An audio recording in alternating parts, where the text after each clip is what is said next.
నాకనే drinking మానేసా, తెల్లవారుజామునే jogging చేసా, దమ్ము కొట్టడం వదిలేసా, దుమ్ము తులపడం ఆపేసా, పీక కోసే కత్తితోనే పూలు కోసి తీసుకొచ్చా, ఇంటి ముందరే టెంటు వేసా, ఒంటి కందిన సెంటు పూసా, మంచి నీళ్ళ లారీ దగ్గర తిండి కూడా బ్లాక్ చేసా.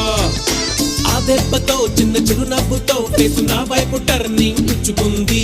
అదేమిటో మరి ఆ నవ్వుతో నా మనసంతా రఫ్ఫాడేసింది. ఓ మాయా ఓ మాయా, ఈ ప్రేమ అంటే మాయా, అరే గోలా ఇది గోలా, ఇది తీయనైన గోలా. చైలా చైలా చైలా చైలా. జీవితంలో దేని మీద ఆశపడిన నేను ఆ అమ్మాయి మీద ఆశలు పెంచుకున్నాను. ఎన్నో కలలు కన్నాను. ఆ అమ్మాయి నాకే సొంతం అనుకున్నాను.